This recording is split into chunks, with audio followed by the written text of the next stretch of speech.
Jo heu de pensar que en aquell moment em trobava a Nova York, estava al Memorial Sloan Kettering Cancer Center, portava 6 anys en allà, i en aquell moment jo volia esdevenir un PI, no? Un Principal Investigator, un cap de grup. I realment no sabíem ben bé on fer-ho. Vaig aplicar a diferents llocs a Estats Units, també aquí, i tenia algunes possibilitats de quedar-me als Estats Units. En aquell moment feia poc que s'havia obert les convocatòries ICREAS, que vaig trobar que eren bastant interessants, sobretot per l'estructura i la manera com podria desembarcar aquí a Catalunya.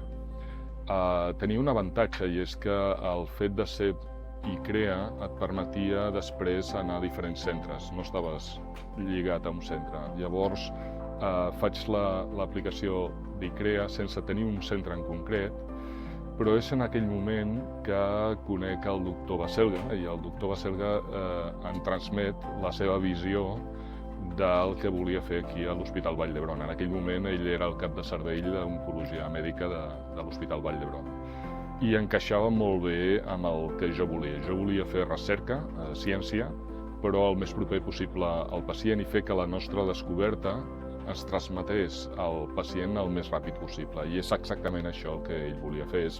Probablement no hi havia una coincidència molt gran, perquè ell també havia estat a Memorial Sloan Kettering Cancer Center i potser aquesta visió venia d'allà.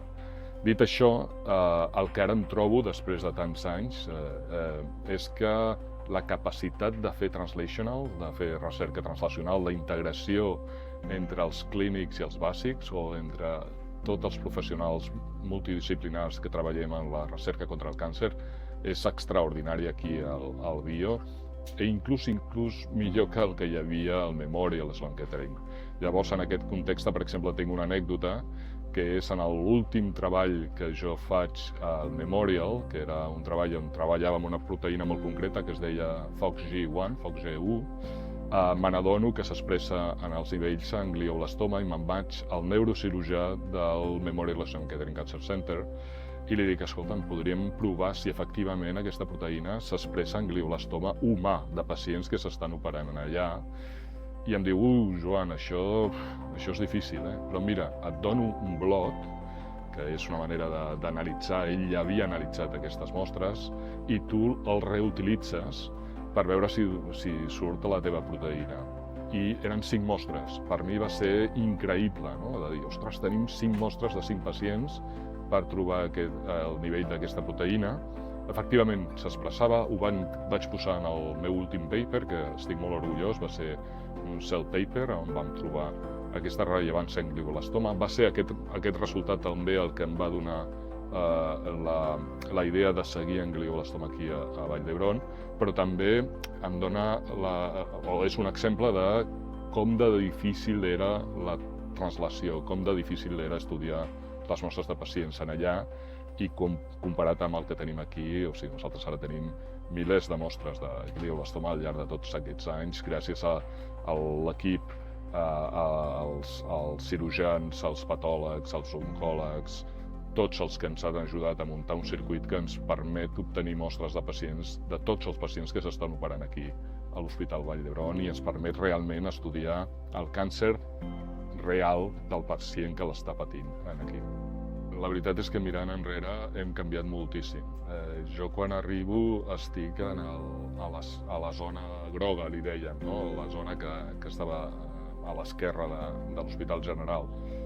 Tenia un laboratori molt més petit del que tinc ara i, evidentment, tot el que són les tecnologies que teníem eren molt poques.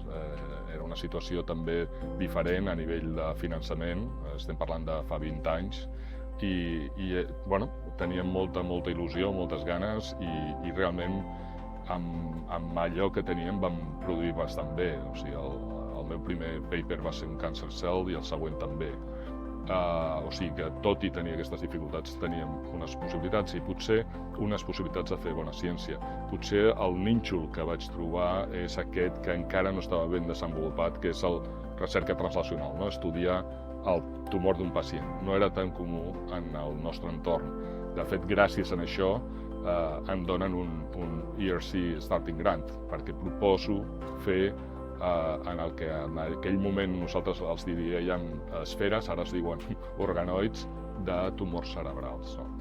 Amb el temps això ha canviat moltíssim, hem incorporat molts investigadors que ha donat molta vida i molta massa crítica per fer recerca de qualitat, de col·laboracions i la tecnologia. I en aquest sentit puc explicar també l'anècdota de com vam apostar, que va ser el doctor Baselga, com va apostar fort per la genòmica. Jo me'n recordo un dia que em truca, em crida al despatx i em diu: escolta'm, Joan, hem de fer biomarkers, que ell deia, i ell es referia a l'anàlisi genòmic de pacients.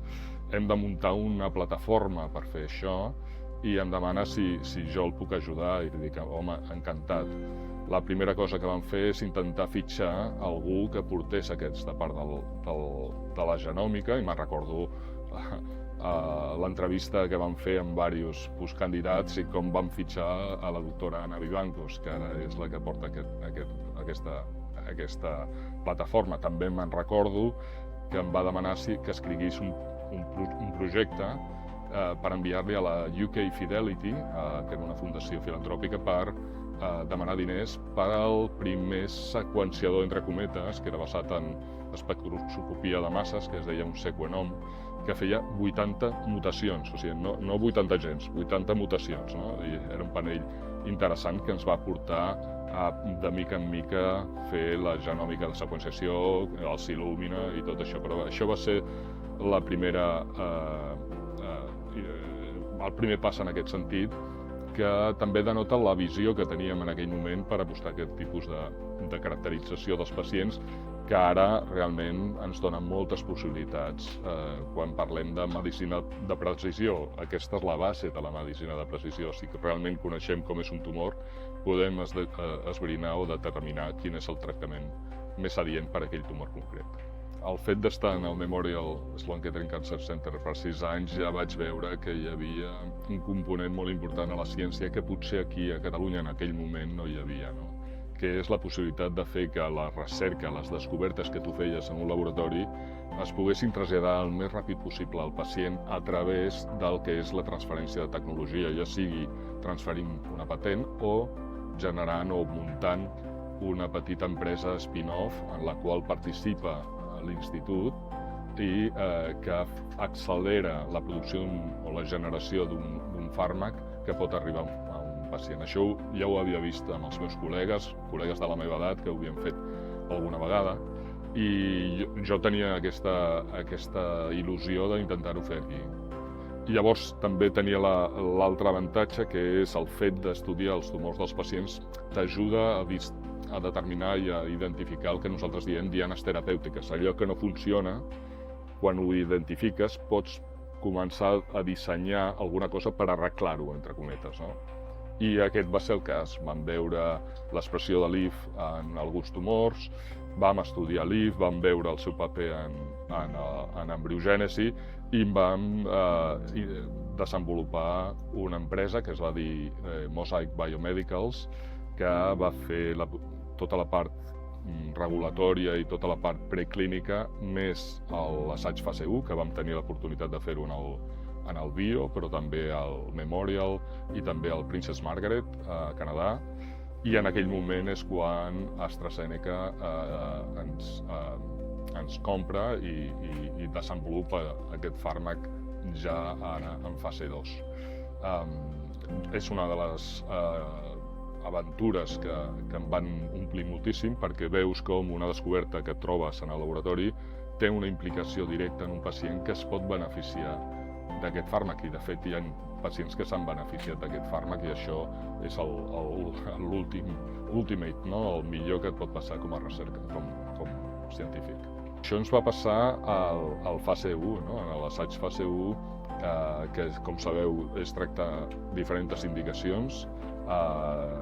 Hi va haver una resposta, que està a la publicació, d'una pacient que tenia un tumor de pàncreas, que es trobava molt malament, amb molts dolors, que es trobava al llit, i que gràcies al tractament, que en aquell moment era monoteràpia, va poder, primer, no tenir tant tant de dolor i tenir una vida més activa, i l'anècdota és que deien que era capaç de jugar a golf. Allò, quan ens ho van dir, ens va semblar increïble, i és una de les coses millors que m'ha passat, no?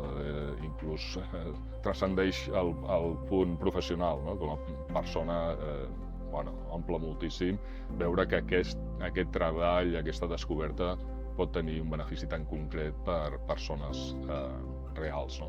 La fórmula del bio és una fórmula d'èxit. I per què ho dic? Perquè veig que la gent ens copia, no? O sigui, l'estructura que tenim funciona.